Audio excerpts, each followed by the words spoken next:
In the autumn of 1957, in the cattle and wheat country of Ford County, Kansas, a diner called Millie's had been open for 11 years without missing a single morning of service. Annie Oakley stood at the far end of the counter, with her coffee cup resting between both palms, and she was watching a woman cry over a ledger book while the breakfast crowd pretended not to notice. The woman was trying to keep the tears off the pages. She was not entirely succeeding. Annie had arrived in Dodge City 3 days earlier for a regional exhibition of sharpshooters organized by the Kansas State Fair Circuit, a promotional engagement, the kind she accepted when the calendar permitted and the cause was worthy. She had taken a room at the Sunflower Hotel on Wyatt Street, 2 blocks from the diner, and she had come in every morning for black coffee and eggs because the place was clean and because the woman behind the counter, whose name was Millie Crane, made the best camp-style biscuits Annie had eaten since her Ohio childhood. On this particular Tuesday in October, Annie's gray eyes moved from the ledger to the door to the clock above the pie case, and she did not reach for her cup again for a long time. The year mattered. 1957 was not a kind year for small operations in the mid-continent. The post-war flush had settled into something more complicated, a stretched and uncertain prosperity that favored size over character and capital over history. The interstate highway system was being drawn on federal maps in Washington, and though the specific routes for this part of Kansas had not yet been finalized in print, the rumors had been circulating through every diner and hardware store and barber shop from Liberal to Salina for the better part of 2 years. When a highway moves, a town's fortunes move with it, and not always in the direction anyone had planned. Dodge City sat at the junction of U.S. Route 283 and U.S. Route 56, and it had survived every economic season since its cattle drive days on the strength of its position. But position is not permanent, and the people who depended on the traffic through those particular intersections understood by 1957 that the ground beneath them was not as solid as it had once seemed. Ford County had a population of just under 17,000 that year.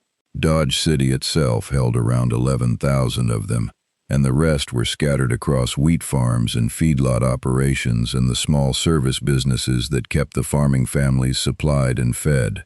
The county had 4 grain elevators, 2 implement dealers, a Dodge dealer on Wyatt Street, and roughly 38 businesses classified as food service, of which Millie's was one. It sat on 2nd Avenue, a block and a half from the old Long Branch Saloon site, in a building that had been a harness shop and then a dry goods store, before Millie Crane's husband Chester had converted it in 1946.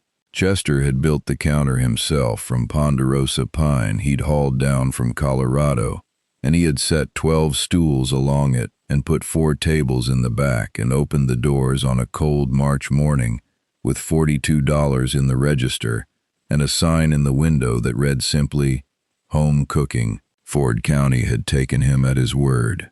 The season was late autumn, and the light came in low and sideways through the front windows in the early morning and cast long shadows across the linoleum.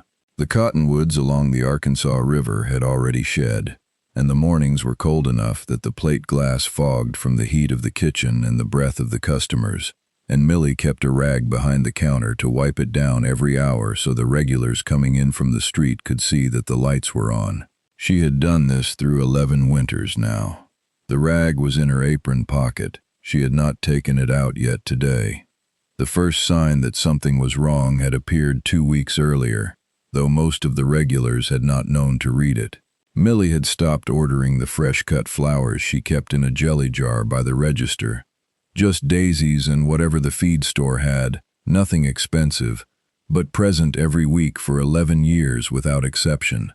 The jar was empty now. Annie Oakley had noticed it on her first morning in, and had said nothing, because it was not her business to notice. But she had noticed. Millie Crane was 51 years old in October of 1957, and she had the look of a woman who had worked indoors her entire adult life and not minded it. Not worn down exactly, but worn into the shape her work required. She was of medium height, with dark hair gone generously gray at the temples and hands that moved quickly and with precision behind the counter, never reaching for something twice, never misremembering an order. She had grown up in Kinsley, 35 miles east of Dodge City, the second of 4 children born to Harold and Ruth Hansen, who ran a dry goods operation of their own until the Depression took it in 1932. Millie had been 14 when that happened, old enough to understand what the end of a business looked like up close, old enough to carry the memory of her father standing in the locked storefront with his hat in his hands, old enough to decide something about herself in that moment that she had never revisited or reconsidered. She had moved to Dodge City in 1939, at the age of 23, to work as a counter girl at the Low Hotel's coffee shop on Wyatt Street. She had worked there for 4 years, 6 days a week, and she had learned the business from the inside.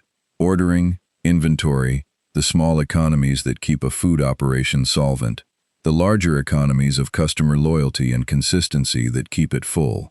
She was not formally educated beyond high school, but she had a mind that retained numbers and patterns and the particular needs of regular customers, and by the time she was 25, she was running the coffee shop in everything but title, because the title and the salary that went with it went to a man named Gerald Foster, who had less experience and worse instincts, but a better family connection to the Low estate. Millie had not complained. She had kept a notebook. She met Chester Crane at a church social in the spring of 1942, when Chester was home on leave from Fort Riley before shipping overseas.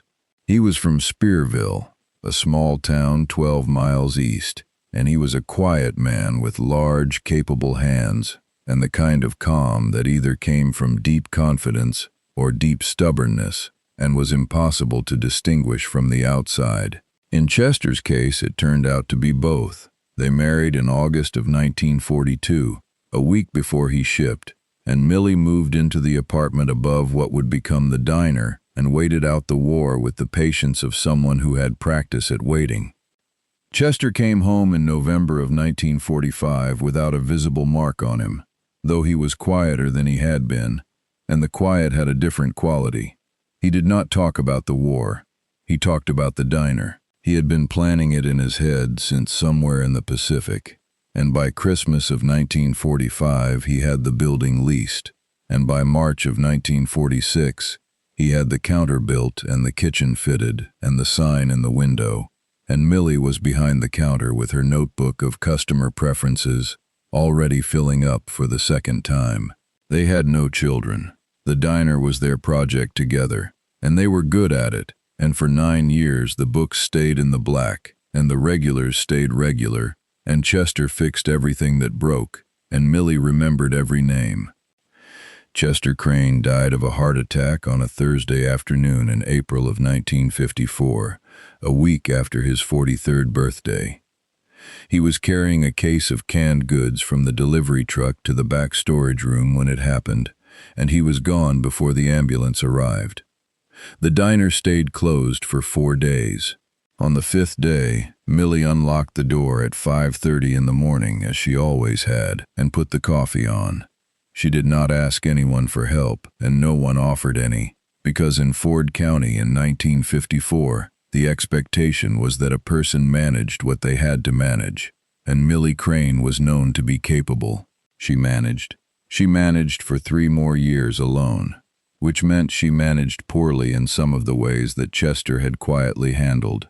The mechanical things, the negotiation with suppliers, the physical repairs to the building. The furnace had needed replacement in the winter of 1955, and the replacement had cost $430 that she borrowed from the First National Bank of Dodge City against the diner's equipment, which she understood was not ideal, but which she calculated she could repay by the following spring at the agreed rate. She had repaid 2/3 of it. Then the walk-in cooler had developed a compressor problem in the spring of 1957, and that repair had cost $290, and she had borrowed against the equipment again. The total she owed to First National by October of 1957 was $612 across 2 notes, and the second note had carried a higher interest rate because the equipment that secured it had already been partially committed to the first. The diner's average weekly revenue that autumn was running between $190 and $220, which was down from the prior year's average of $240, partly because the new Tasty Freeze on Wyatt Street had taken some of the younger family trade, and partly because 2 of her largest commercial accounts, the implement dealers who had sent their shop workers in for lunch every weekday, had renegotiated their arrangements after one of the dealers sold to a regional chain, and the new management decided to bring in box lunches from Wichita. She had lost $42 a week from those accounts alone. She had not yet found a way to replace them. The loan officer at First National was a man named Harold Birch.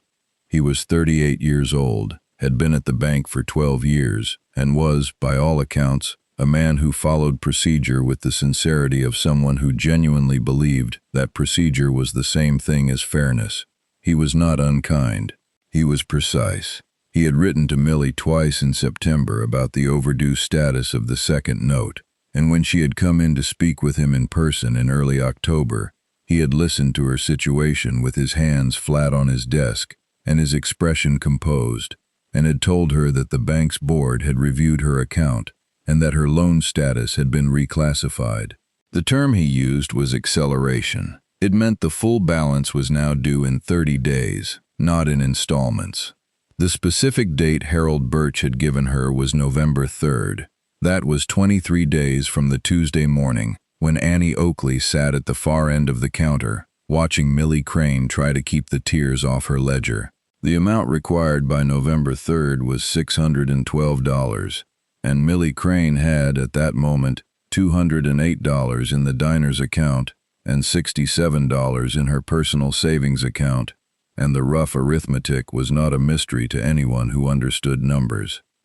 She had gone to the bank a second time and asked Harold Birch whether the board might consider a partial payment and an extended schedule.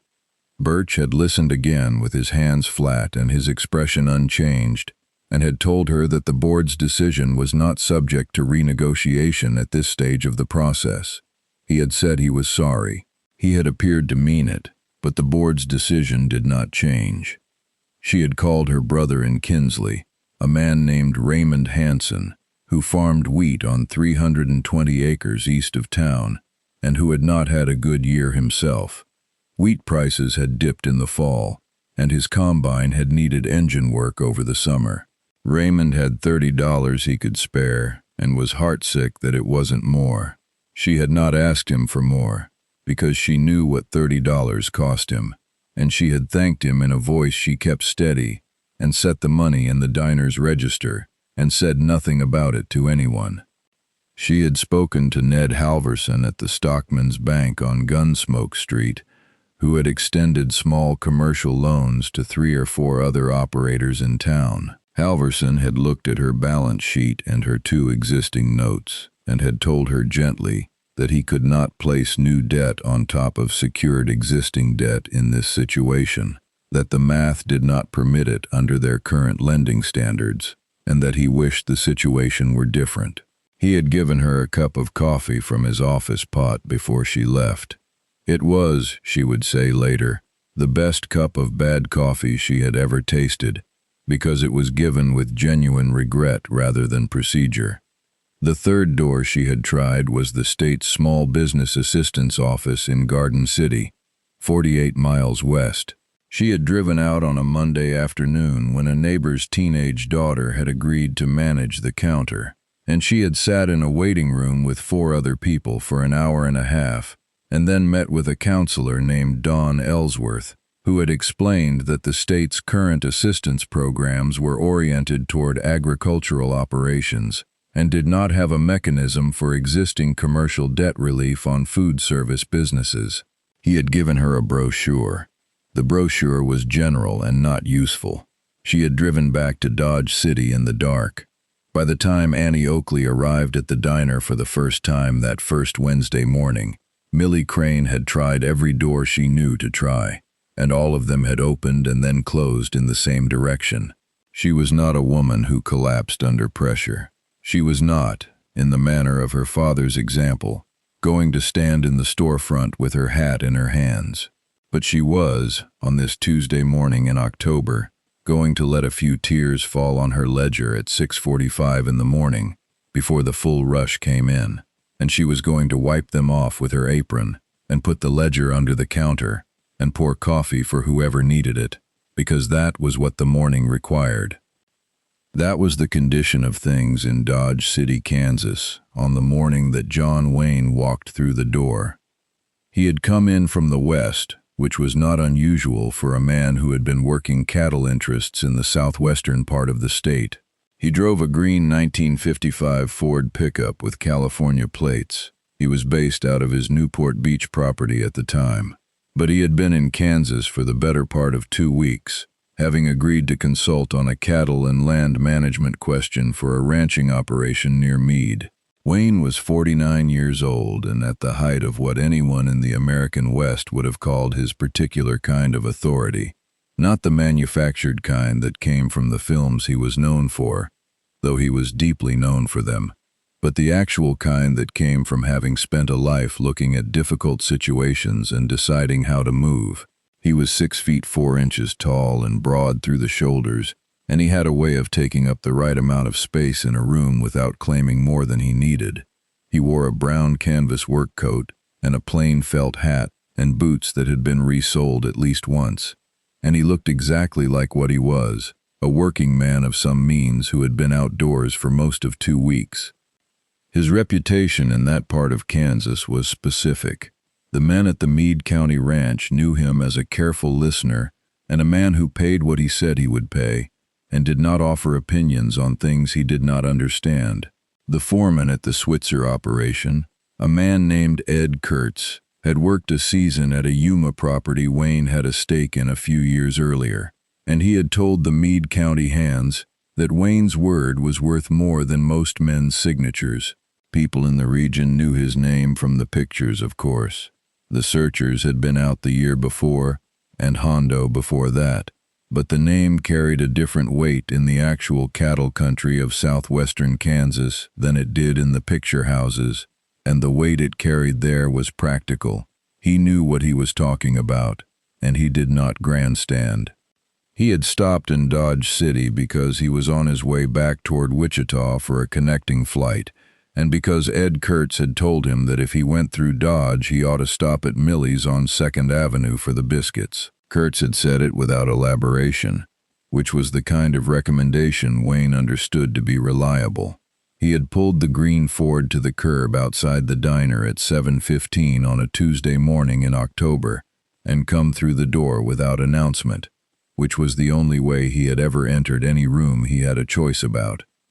He took the stool at the far end of the counter, 2 stools down from where Annie Oakley sat with her coffee, and he did not recognize her immediately, and she did not recognize him immediately, and for a moment they were simply 2 people in a diner in Kansas, which suited them both perfectly.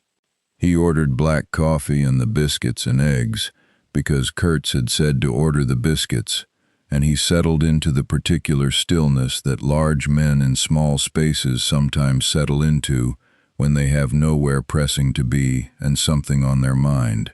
He watched the counter. He watched Millie Crane move behind it. He watched the way she kept the ledger half covered under the counter where she thought no one could see it, and the way she glanced at it between orders. He had been in enough places and enough conditions to know what a person looked like when they were trying to hold a situation together through sheer willpower, and he recognized it now without commentary. He sat with his coffee and watched. He was still watching when Annie Oakley set her cup down and looked at him directly for the first time, and in that moment he recognized her. The gray eyes, the particular composed quality of her face, the way she held herself at the counter, and he nodded once, the way you nod at someone whose reputation precedes them so thoroughly that introduction seems superfluous. She returned the nod with the same economy. They did not speak. They sat at the counter in a diner in Dodge City, Kansas, and drank their coffee and watched the same thing, which was a woman trying not to drown, and the morning moved around them at its ordinary pace. Annie had been watching Millie Crane for 3 days now. She had a trained eye for the specific geography of effort. She had spent 40 years hitting targets that other people considered impossible, and the attention required for that kind of precision transferred readily to other kinds of observation. She had seen the empty flour jar on the first morning.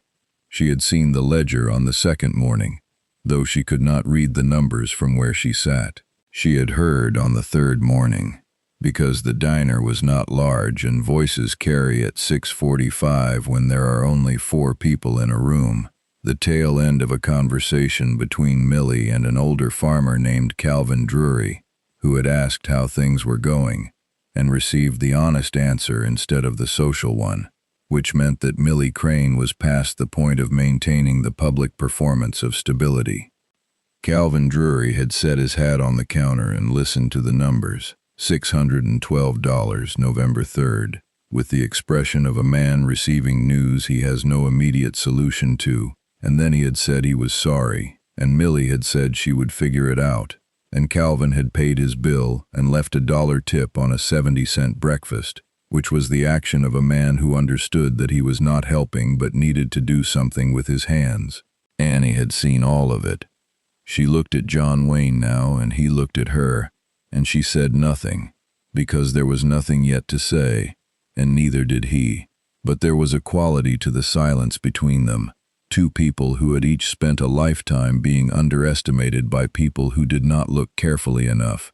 That was its own kind of conversation. They both looked back at Millie Crane.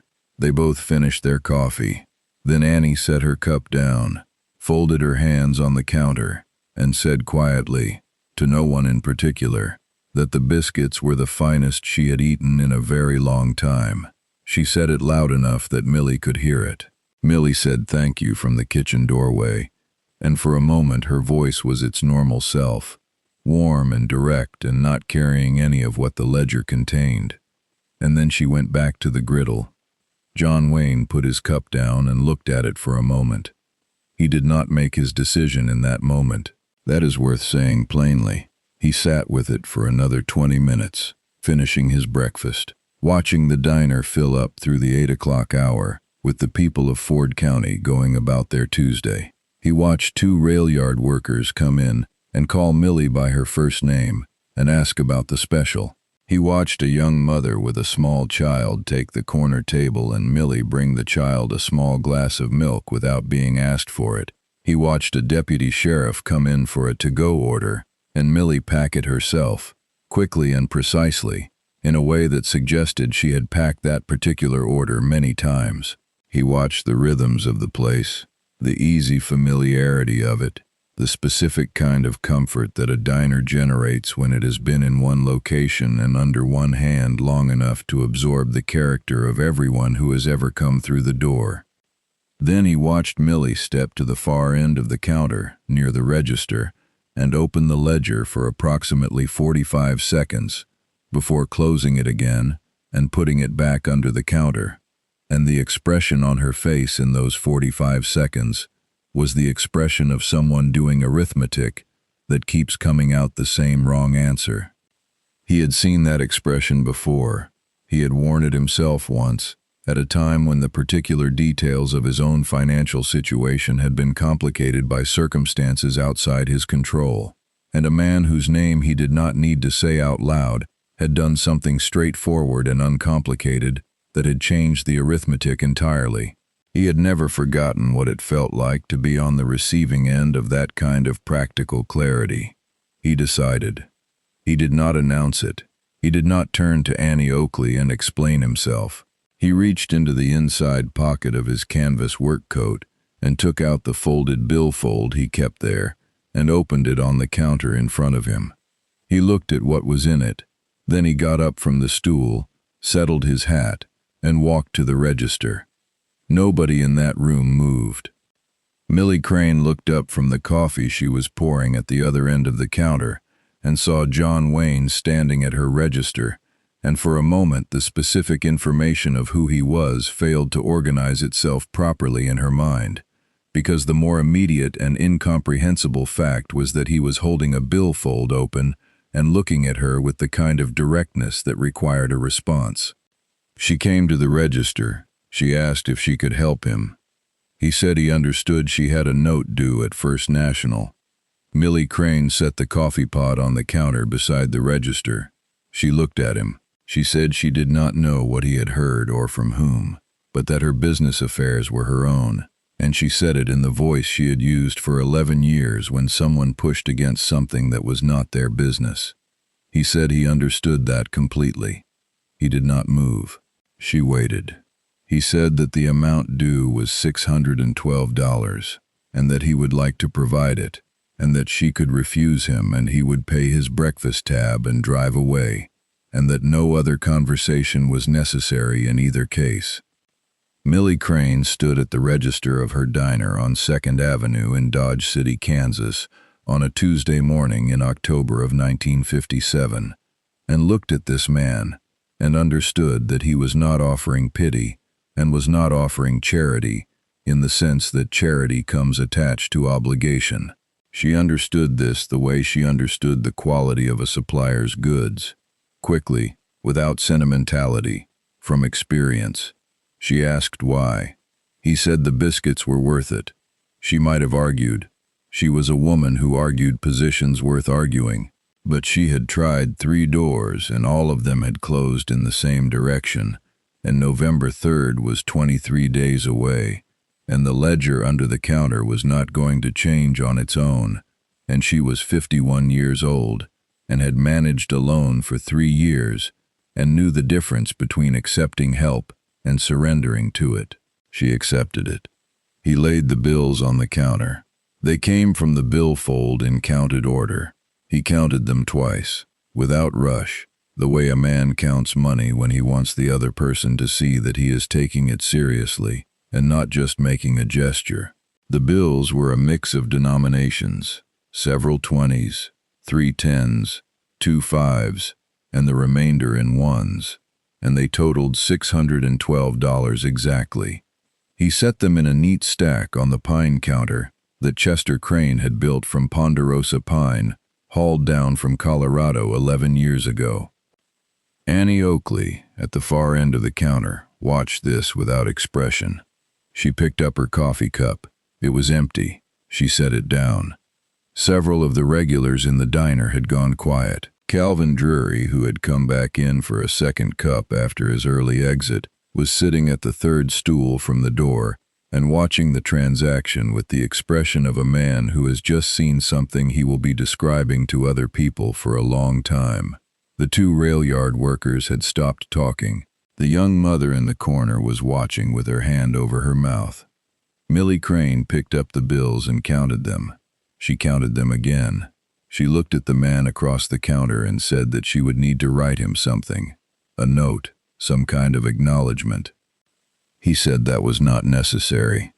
She said she would not take the money without writing something. She said it in the voice that did not leave room for a different outcome. He said all right. She took a notepad from beside the register, the ordinary kind, the kind she took orders on, and wrote on it in her clear, quick hand, "Received from J. Wayne, October 1957, $612, and signed it Millie Crane, proprietor, and tore it off and handed it to him, and he folded it once and put it in the inside pocket of his canvas coat without looking at it. Then he took his breakfast tab, which she had not yet settled, and he looked at it, and he put a $10 bill on the counter beside the plate, which was $6.40 more than the tab required. She started to make change.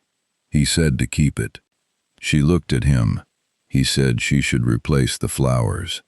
He meant the jar by the register. He had seen it too, empty, as Annie had seen it, and he was not the kind of man who noticed small things without purpose, and this small thing he had noticed was the right one. Millie Crane looked at the empty jar beside the register, and her composure held for approximately 3 seconds, and then it did not hold. and she pressed her hand flat against the pine counter and breathed once, slowly, and then composed herself again with the efficiency of a woman who had long practice at it. She said, "Thank you." He nodded. He put his hat on and walked toward the door. She called after him. She could not help it. It was not in her nature to let something this large pass without acknowledgement. And she said his name. She knew his name by then. Everyone in the room knew his name. She said it, and he stopped at the door and looked back, and she said she would repay him. She said it in the way that was not a question and was not sentimental, the practical, precise way she had said important things her whole life. She said she would keep the books, and she would repay him. He said he had no doubt about it.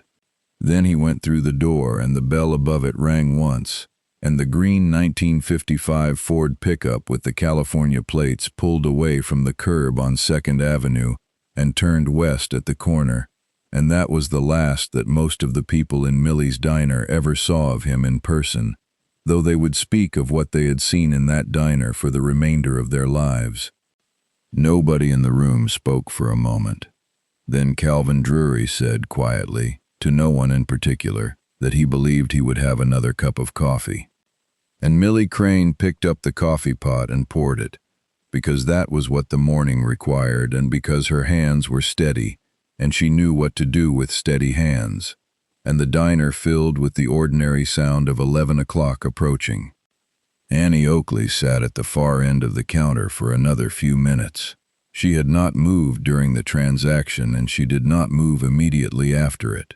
She looked at the empty flour jar. She looked at Millie Crane, who was moving behind the counter with her usual economy, taking orders and calling them back to the kitchen, and who only stopped once, just once, in the space between the register and the coffee station, to lay her hand flat on the pine counter for a moment and press down, as if making sure it was still there. Then she moved on. Annie set $1 beside her empty cup, which was twice the price of a refill and less than what she wanted to leave, but more than what the custom of the place permitted without drawing attention. She picked up her coat from the stool beside her and put it on with the practiced efficiency of a woman who had been putting on coats in cold climates since childhood, and she walked to the door, and when she passed the register she paused and looked at the empty jar for a moment. She reached into the pocket of her coat and took out a small folded amount. She did not count it at the counter. She was not theatrical about it, and she set it beside the jar. Then she went through the door. Millie Crane found the money when she went to the register a few minutes later. There were 4 $1 bills folded together, a note under them, written on a card that Millie did not recognize but that bore the heading of the Sunflower Hotel, read, "For the flowers, Annie."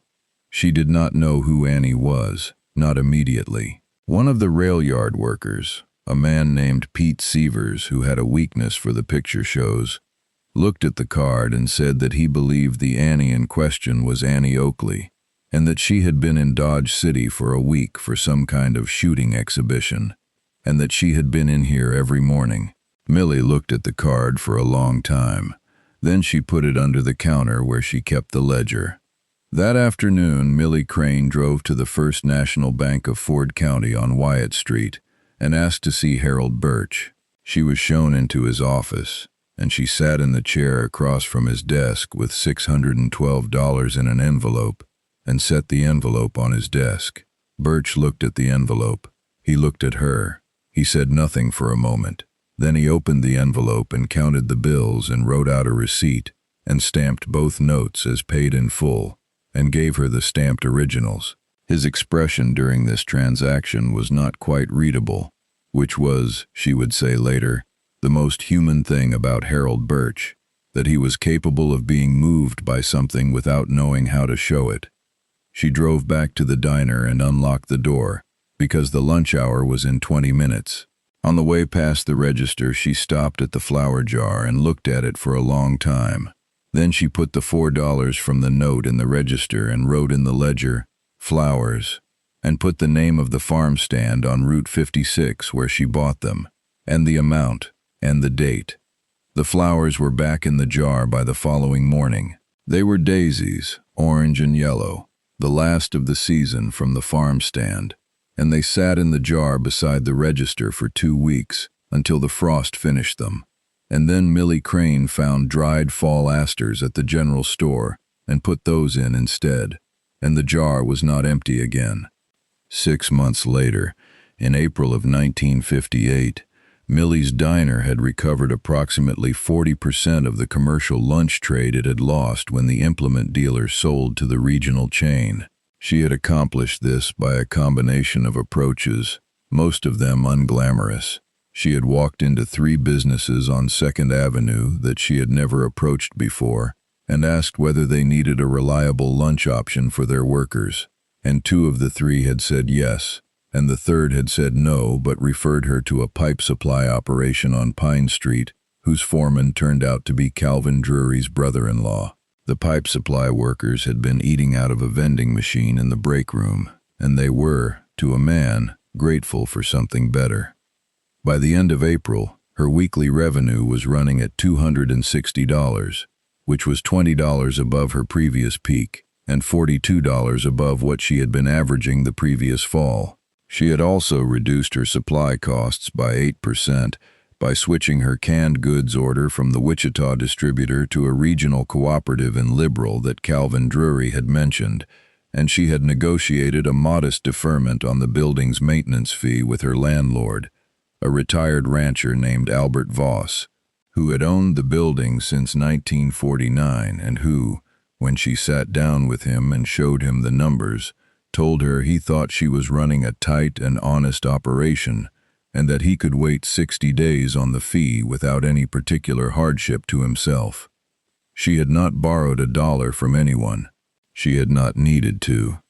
By October of 1958, the 1-year mark from the morning at the register, Millie's carried 4 commercial lunch accounts, a standing Saturday catering arrangement with the Ford County Agricultural Extension Service for their monthly farmer meetings, and a growing weekend breakfast trade that she attributed, without embarrassment because she was a practical woman, to the fact that the story of what had happened in the diner the previous October had moved through Dodge City with the speed and thoroughness that stories of that kind always move through small places.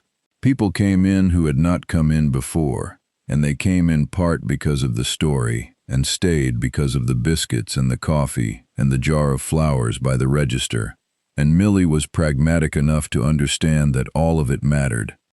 Pete Sievers, the rail yard worker who had identified Annie Oakley from the hotel card, had told the story at his yard crew's Friday beer meeting the week it happened, and it had spread from there through the particular channels of Ford County social life: the barber shop, the livestock auction on Thursdays, the Methodist Fellowship Hall, the women's study group at the public library. The details remained remarkably consistent in the retelling, which was unusual for oral history of this kind, and Millie attributed it to the fact that several people had been present in the diner, and each of them told their piece of it correctly, so that the composite story that assembled itself across Ford County was essentially accurate in every particular. What people in Dodge City talked about, mostly, was not the amount, though the amount was specific and exact and repeated correctly in every version, but the biscuits. He had said the biscuits were worth it. Every person who told the story repeated this, and the general verdict of Ford County was that this was precisely the right thing to say to a woman who needed to be given something without being made to feel she was receiving charity, because it reframed the transaction as reciprocal when she most needed it to be reciprocal. Whether he had meant it that way or had simply said the first honest thing that came to mind, nobody could say with certainty. Calvin Drury's opinion, which he offered at the Thursday livestock auction to anyone who asked, was that there was no difference between the two, that a man who says the honest thing at the right moment is a man who means it in every way that counts. A young woman named Dorothy Pallister, who was 22 years old in October of 1957 and working her first job out of Kansas State Teachers College as an assistant at the Ford County Public Library, had been in the diner that morning for what she would later describe as the first time she had ever gone in alone. She had always gone with friends before, and had not thought of it as a place for a young woman by herself. She had been sitting at the back table with a cup of tea and a folder of grant applications for the library's periodical collection when the transaction at the register occurred, and she had watched all of it without moving, including Annie Oakley's quiet departure and the moment at the flower jar.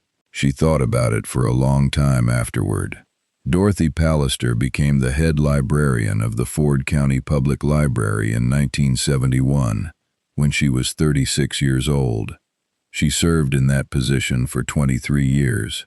In 1975, she established a small emergency assistance fund for the library's community programs.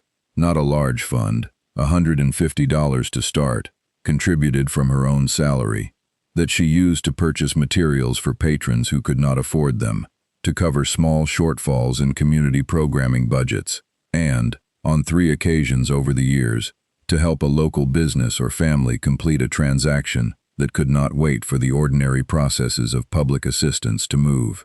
She never described the fund in terms of what she had witnessed in Millie's diner in October of 1957.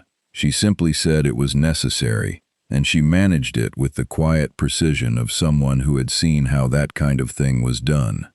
By 1965, Millie's diner had been expanded by 4 tables, added to the back of the building in a modest renovation that cost Millie $1,800, and which she paid for over 20 months without borrowing from anyone. The expansion was necessary because the morning and noon trade had outgrown the original space, and because Albert Voss, her landlord, had agreed to extend her lease for 15 years at a fixed rate, which gave her the stability to make the capital investment.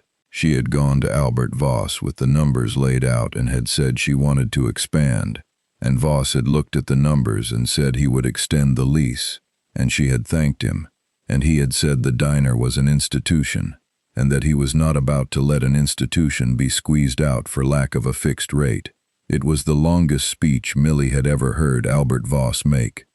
The diner closed on a Saturday afternoon in September of 1983, when Millie Crane was 76 years old and had been behind the counter for 37 years, and she closed it not because the business had failed, but because she was 76 years old and her hip had been replaced the previous spring, and the counter required her to stand for 8 hours a day, and the doctor had said 8 hours was not available to her anymore. She closed it cleanly, paid every account, settled every supplier, gave her 2 full-time employees 2 months' wages as severance, and locked the door on a Friday, and put a sign in the window that said simply, "Thank you, Dodge City."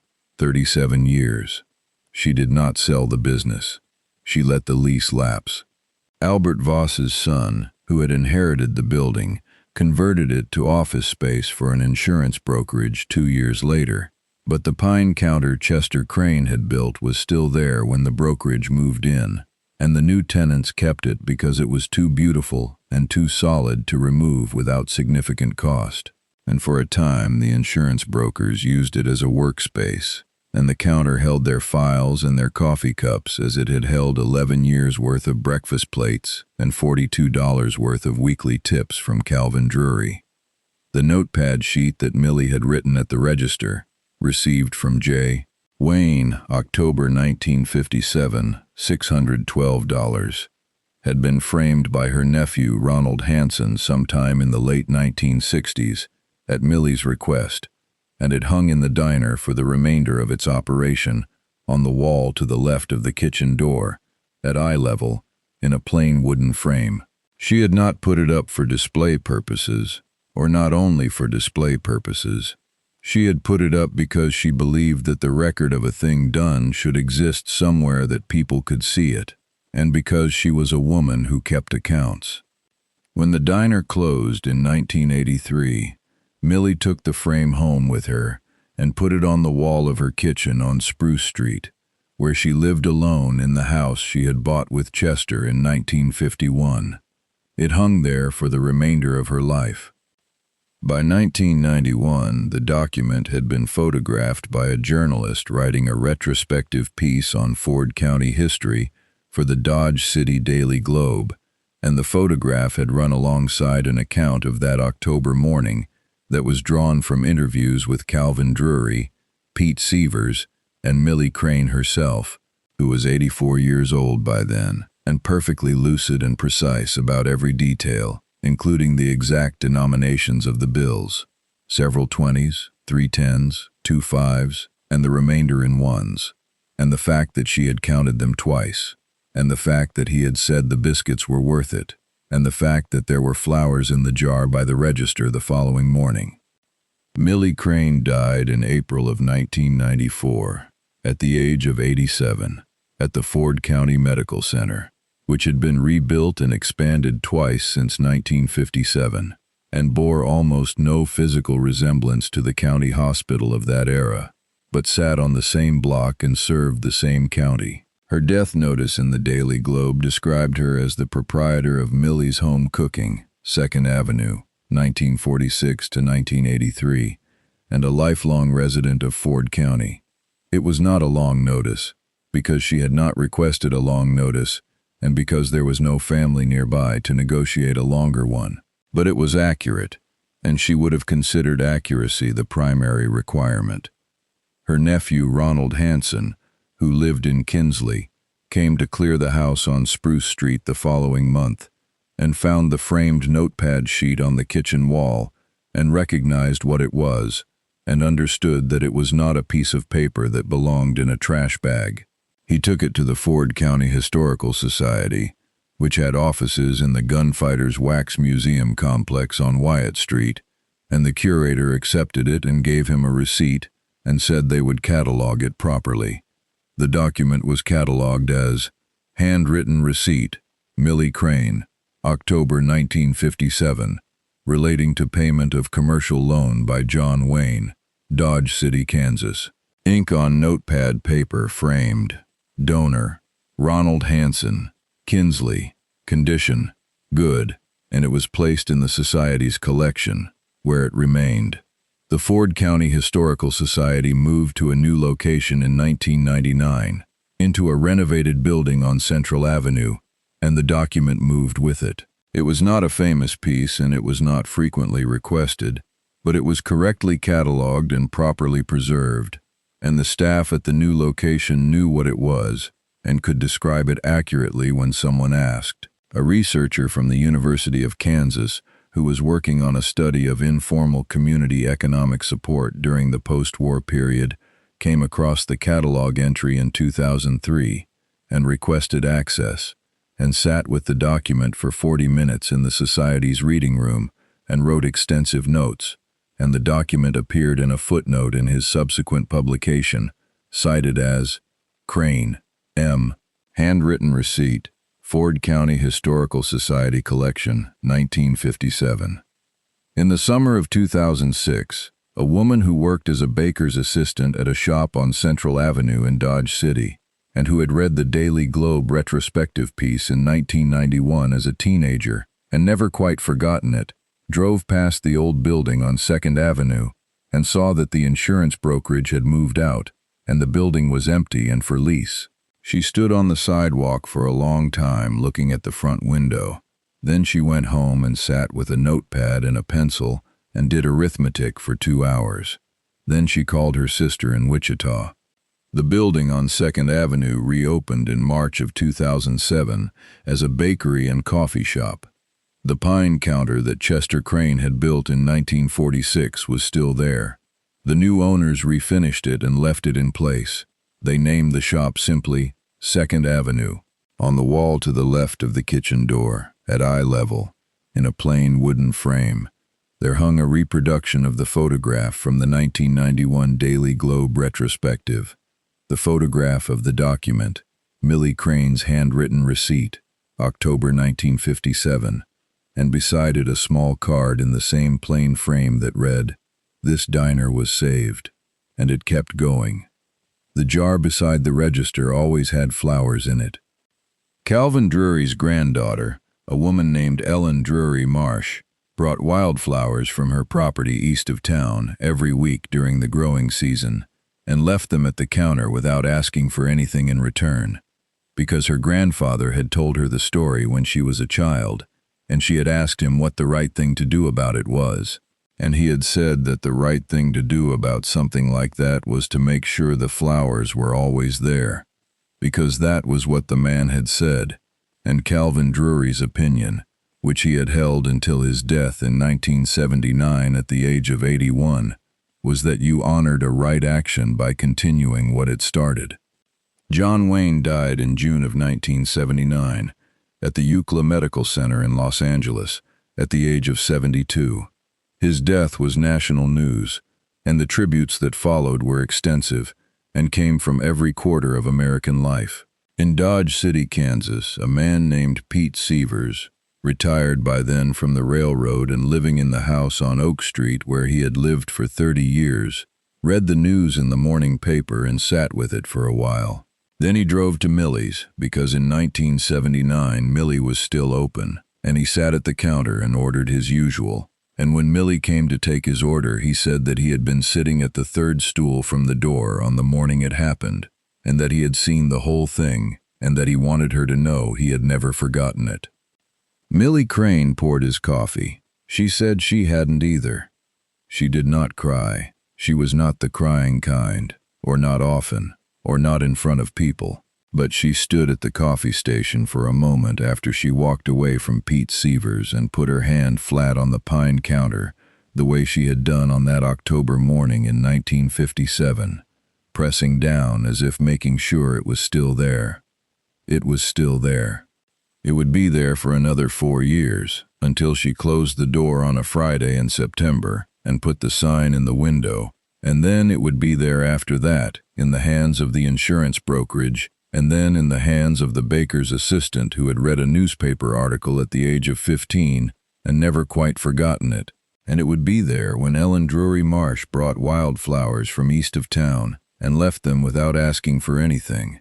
And it would be there when a researcher sat in a reading room in Dodge City with a framed notepad sheet and wrote in his notes that the document was in good condition.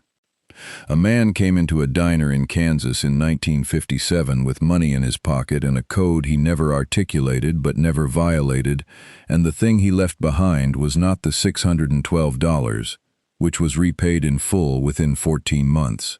Not to him, because he had left no address and requested no repayment, but to the particular account of the world that keeps track of such things in the only currency it recognizes: a diner that stayed open, a jar that stayed full, a counter that stayed standing, and the long, quiet fact that a thing done without expectation of return is the only kind that actually lasts.